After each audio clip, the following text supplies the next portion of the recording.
El siglo XVIII pasó a la historia como el periodo en el que comenzó la revolución industrial. Pero fue durante el siglo XX cuando las cosas avanzaron más rápido. En el terreno de la astronomía también hubo avances importantes en nuestro país. A finales del siglo XIX, el mundo científico estaba inmerso en una polémica sobre el gran cometa avistado desde la Tierra. ¿Era o no el mismo que había pasado 4 décadas antes? ¿Eran fragmentos separados de un mismo cuerpo celeste? En ese año de 1882, clave para la astronomía mundial, nace en México una de sus principales figuras, Joaquín Gallo Monterrubio. Joaquín Gallo fue parte del equipo mexicano que participó en la elaboración de la Carta del Cielo, el proyecto francés que pretendía hacer un mapa del universo, en un momento en el que el observatorio de Tacubaya estaba considerado como uno de los mejores del mundo. En 1910, el ingeniero Gallo tuvo oportunidad de observar al cometa Halley, nombrado así en honor del famoso astrónomo británico. Dicho cometa solo pasa cada 76 años. Pero regresemos a 1910. Ese año estalló en México una guerra civil, que actualmente es conocida como la Revolución Mexicana. Fue por esa época que Joaquín Gallo contribuyó a establecer los usos horarios de nuestro país, algo que sirvió para definir una correcta medición de la hora. El 10 de septiembre de 1923 ocurrió un eclipse total de Sol que fue visible desde México. Por supuesto, el ingeniero Gallo tomó sus precauciones para registrar el fenómeno y además fue encargado por el gobierno de la República para organizar y asistir todas las expediciones científicas que vinieron de varios países alrededor del mundo para observar el evento. El día del eclipse, los astrónomos mexicanos, liderados por Gallo, se dividieron en 2 grupos, que se instalaron en San Luis Potosí y en Durango, para poder tener una mejor apreciación del suceso. De 1951 a 1952, Joaquín Gallo fue miembro de la Junta de Gobierno de la Universidad Nacional Autónoma de México. Durante ese periodo, estuvo presente en la inauguración del Observatorio de Tonantzintla, en el municipio de Cholula, en Puebla, estación que también fue relevante en el desarrollo de la astronomía mexicana. Este lugar funcionó durante muchos años a partir del año de 1942 como el Observatorio Astrofísico Nacional de Tonantzintla, que igual el acrónimo es OANTON, ¿sí? Como suele conocerse en el ambiente científico. El Observatorio Astronómico Nacional de Tonantzintla pertenece a la Universidad Nacional Autónoma de México. Se inauguró en 1951. Se eligió instalar la estación en este lugar debido a que cumplía con todas las normas de calidad que se exigían, entre las cuales era necesario que tuviera determinada altura geográfica, contar con un cielo despejado y estar a una distancia considerable de las luces urbanas más próximas. Era evidente que la Ciudad de México ya no contaba con estas cualidades. El telescopio que se instaló en Tonantzintla fue la llamada Cámara Schmidt, un aparato innovador y revolucionario para esa época, que podía cubrir un gran campo visual sin aberraciones.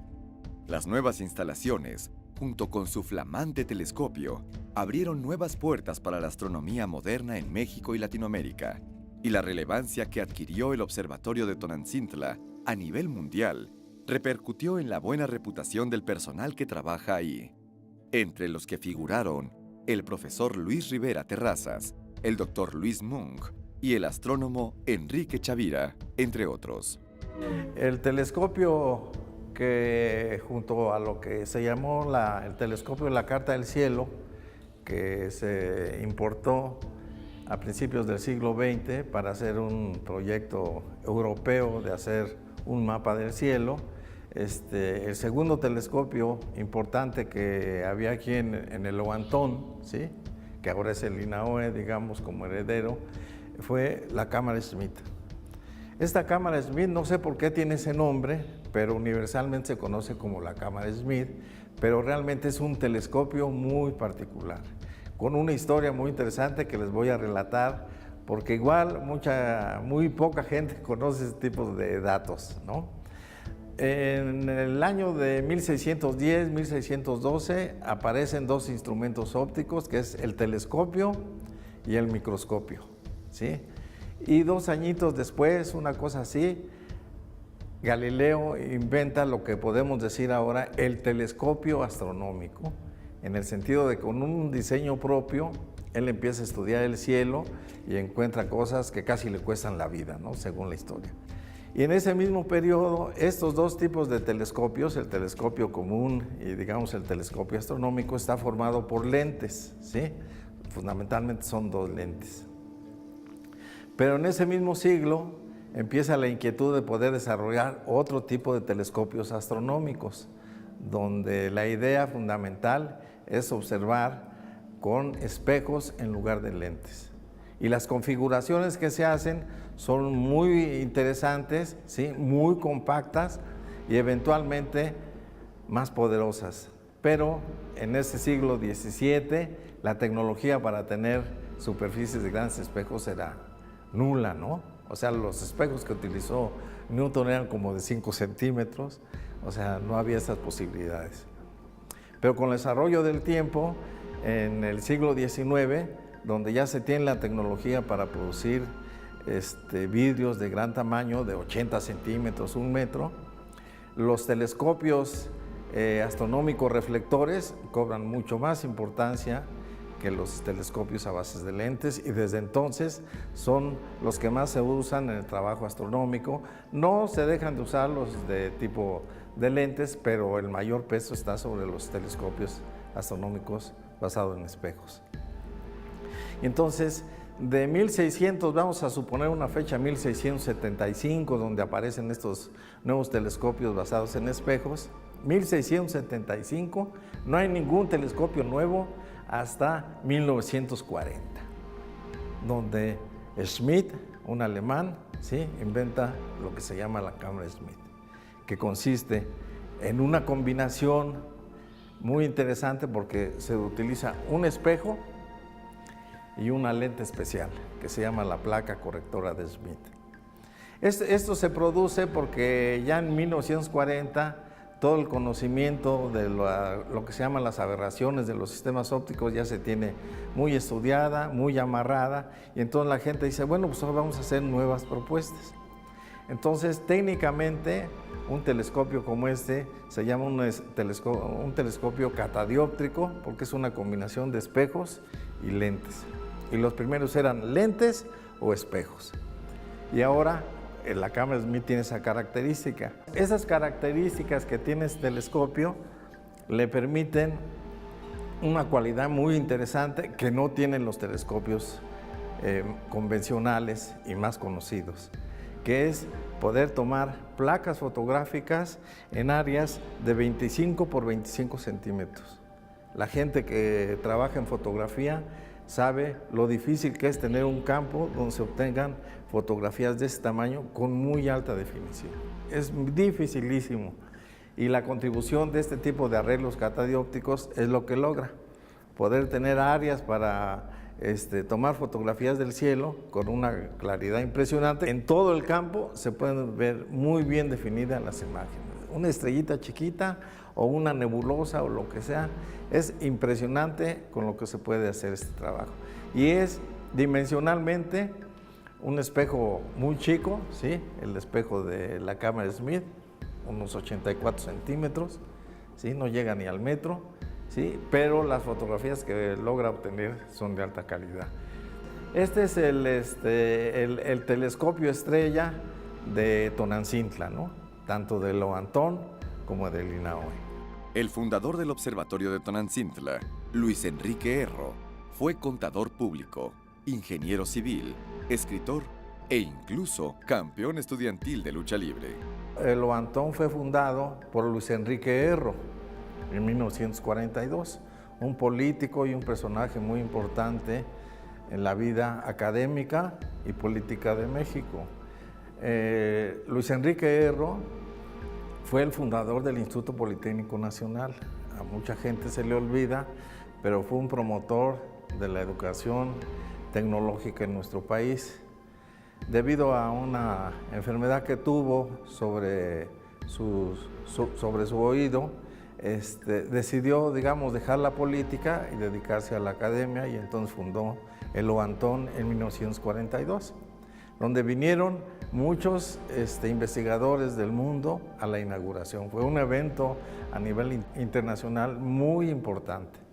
Ocupó el cargo de jefe del Departamento de Enseñanza Técnica hasta 1934, actividad que lo movió a plantearle al presidente Lázaro Cárdenas la fundación de un plantel de investigación y educación técnica superior.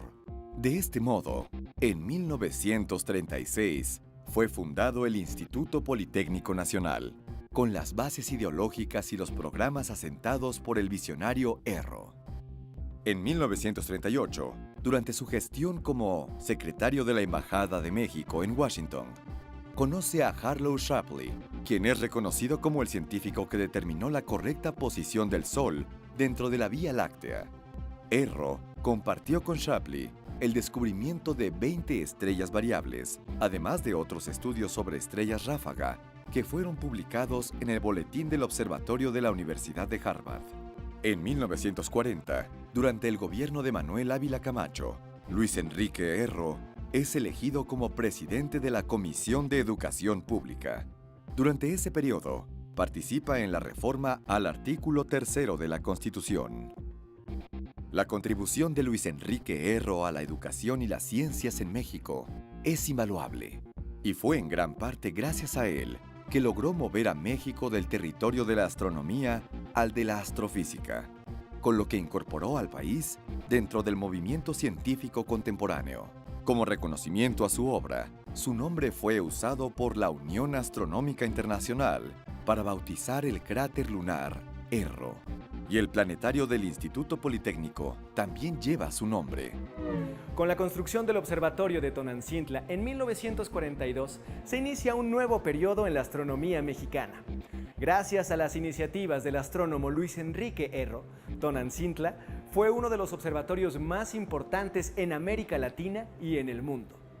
Cuando Luis Enrique Erro dejó su puesto como director del observatorio, lo sucedió el doctor Guillermo Haro, quien en turno también realizó una labor sumamente destacada, no solo en México, sino a nivel mundial. Y con el tiempo aparece la figura del doctor Guillermo Haro Barraza, quien hace descubrimientos importantes con el telescopio que ustedes ven aquí a la espalda, que se conoce como la cámara Schmidt. Entonces, yo creo que hay poca literatura sobre los descubrimientos a nivel social amplio de los descubrimientos que hizo el doctor Haro. Pero hay dos novelas que escribió su esposa, Elena Poniatowska, ¿sí? La piel del cielo, y el último libro, que es la biografía del doctor Haro. Entonces, en ellos una parte está novelada, ¿bien? La piel del cielo, y en la otra realmente se aboca a describir la biografía del doctor Haro como científico y como impulsor de la ciencia en nuestro país en general. De acuerdo a Elena Poniatowska, quien fuera su esposa, pocos hombres han dado tanto a la ciencia mexicana como Guillermo Haro, el más notable y visionario astrónomo que entregó su vida a esta disciplina, haciendo investigación de vanguardia y poniendo la ciencia de México al nivel de los países desarrollados. Este ilustre mexicano estudió filosofía en la Universidad Nacional Autónoma de México, aunque su interés por la astronomía lo llevó a trabajar en el recién fundado Observatorio Astrofísico Nacional de Tonancintla en 1943, donde conoce a Luis Enrique Erro y se entabla entre ambos tanto una buena relación de trabajo como una amistad. Para profundizar en sus estudios, viajó al observatorio de la Universidad de Harvard, en Massachusetts, en donde trabajó de 1943 a 1944.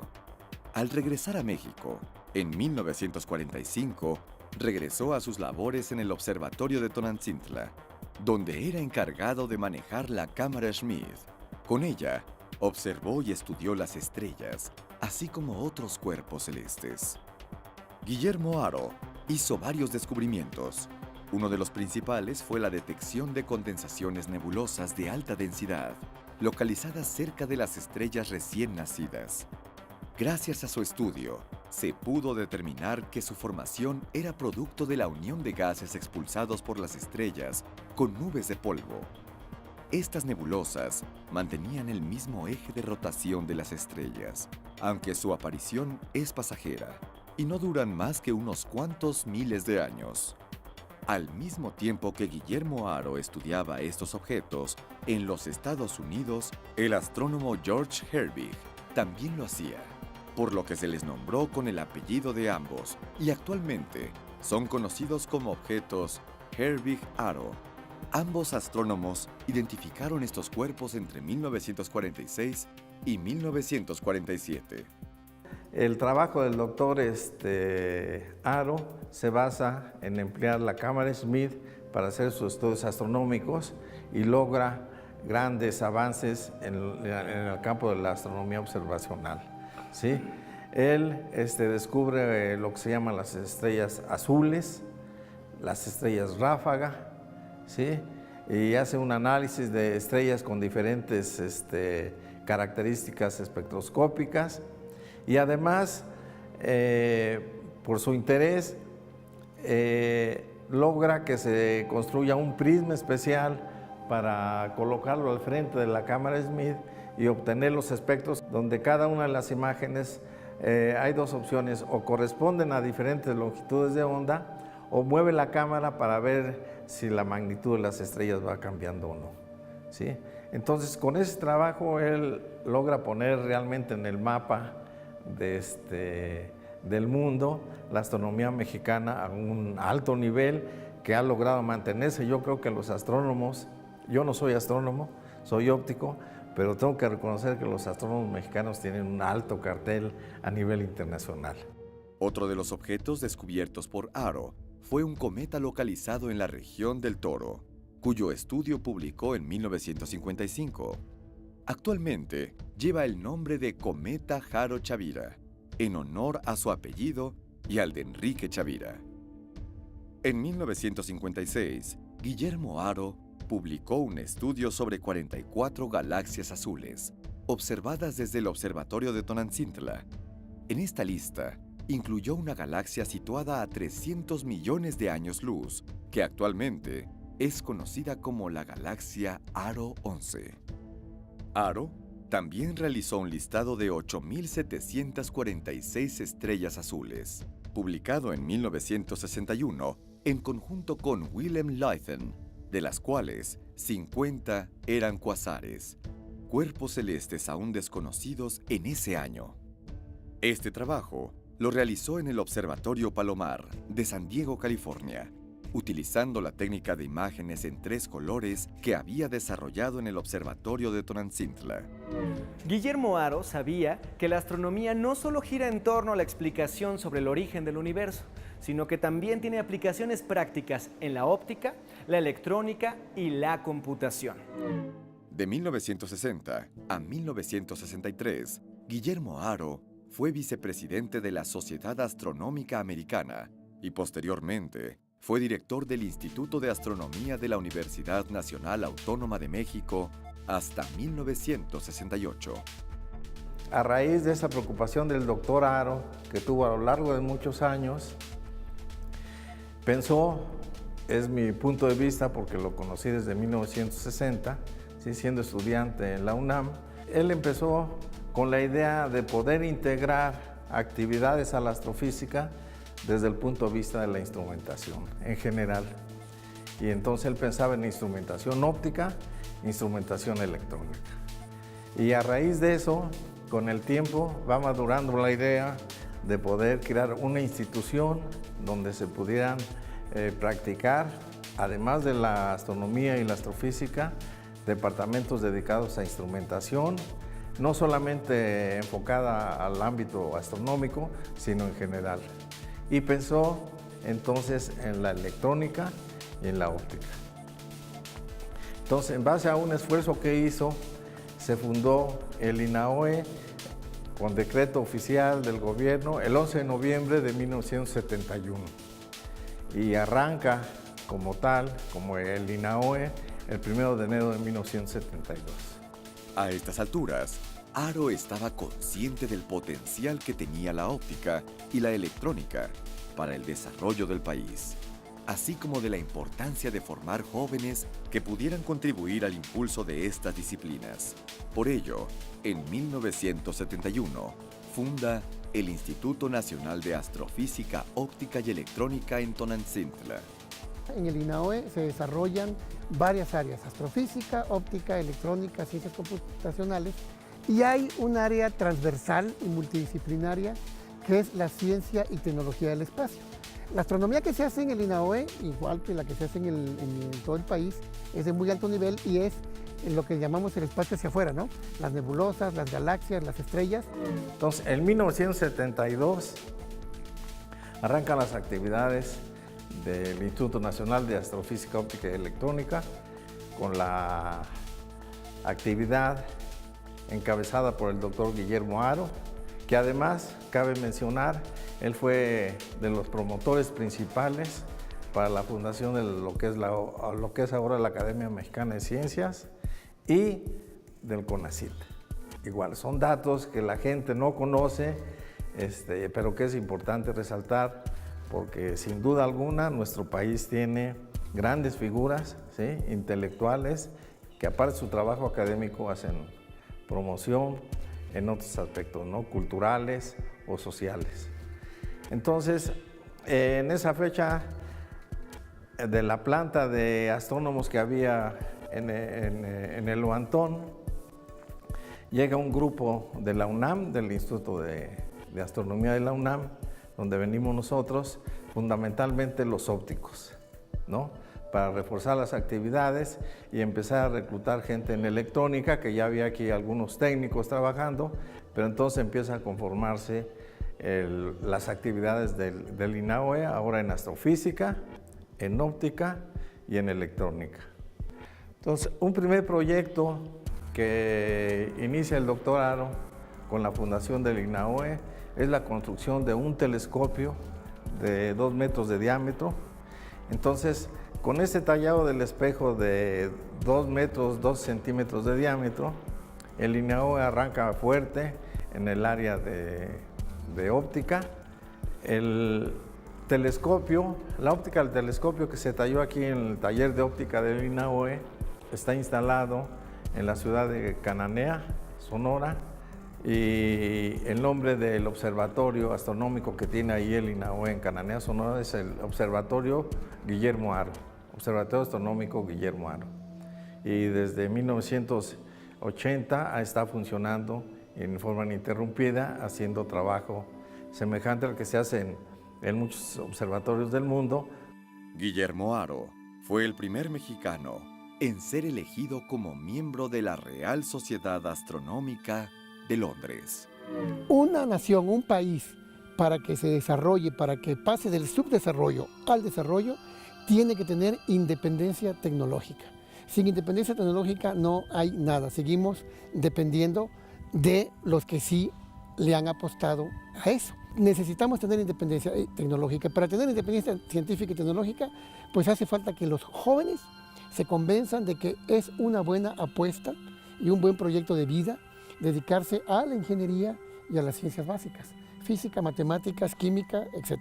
Ya hay muchos abogados muy respetables, ¿no?, ya muchos médicos, muchos contadores, pero hay pocos ingenieros y es una buena apuesta de vida, trabajar en ingeniería o en ciencias. No se van a morir de hambre, para nada. Yo conozco muchos abogados desempleados, muchos médicos desempleados, pero conozco pocos ingenieros desempleados y muy pocos físicos, astrónomos, ópticos o electrónicos desempleados. Es una buena apuesta de vida. Muchas personas no conocen la labor tan importante que cimentaron personas como Joaquín Gallo, Luis Enrique Erro o Guillermo Haro, verdaderos visionarios y eruditos, consagrados tanto al estudio del universo como a la educación en México. Los espero en nuestro próximo capítulo.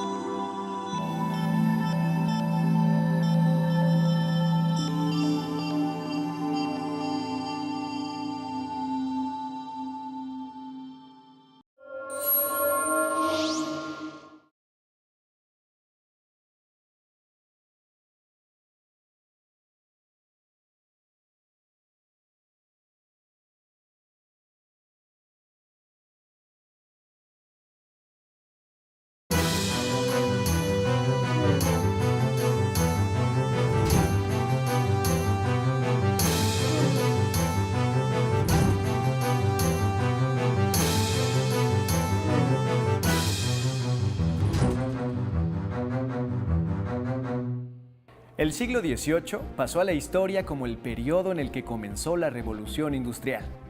Pero fue durante el siglo XX cuando las cosas avanzaron más rápido. En el terreno de la astronomía también hubo avances importantes en nuestro país. A finales del siglo XIX, el mundo científico estaba inmerso en una polémica. Todas las expediciones científicas que vinieron de varios países alrededor del mundo para observar el evento. El día del eclipse, los astrónomos mexicanos, liderados por Gallo, se dividieron en dos grupos, que se instalaron en San Luis Potosí y en Durango, para poder tener una mejor apreciación del suceso. De 1951 a 1952, Joaquín Gallo fue miembro de la Junta de Gobierno de la Universidad Nacional Autónoma de México. Durante ese periodo, estuvo presente en la inauguración del Observatorio de Tonantzintla, en el municipio de Cholula, en Puebla, estación que también fue relevante en el desarrollo de la astronomía mexicana. Este lugar funcionó durante muchos años a partir del año de 1942 como el Observatorio Astrofísico Nacional de Tonantzintla, que igual el acrónimo es OANTON, ¿sí? Como suele conocerse en el ambiente científico. El Observatorio Astronómico Nacional de Tonantzintla pertenece a la Universidad Nacional Autónoma de México. Se inauguró en 1951. Se eligió instalar la estación en este lugar debido a que cumplía con todas las normas de calidad que se exigían, entre las cuales era necesario que tuviera determinada altura geográfica, contar con un cielo despejado y estar a una distancia considerable de las luces urbanas más próximas. Era evidente que la Ciudad de México sobre el gran cometa avistado desde la Tierra era o no el mismo que había pasado 4 décadas antes. ¿Eran fragmentos separados de un mismo cuerpo celeste? En ese año de 1882, clave para la astronomía mundial, nace en México una de sus principales figuras, Joaquín Gallo Monterrubio. Joaquín Gallo fue parte del equipo mexicano que participó en la elaboración de la Carta del Cielo, el proyecto francés que pretendía hacer un mapa del universo, en un momento en el que el observatorio de Tacubaya estaba considerado como uno de los mejores del mundo. En 1910, el ingeniero Gallo tuvo oportunidad de observar al cometa Halley, nombrado así en honor del famoso astrónomo británico. Dicho cometa solo pasa cada 76 años. Pero regresemos a 1910. Ese año, estalló en México una guerra civil, que actualmente es conocida como la Revolución Mexicana. Fue por esa época que Joaquín Gallo contribuyó a establecer los usos horarios de nuestro país, algo que sirvió para definir una correcta medición de la hora. El 10 de septiembre de 1923 ocurrió un eclipse total de sol que fue visible desde México. Por supuesto, el ingeniero Gallo tomó sus precauciones para registrar el fenómeno y además fue encargado por el gobierno de la República para organizar y asistir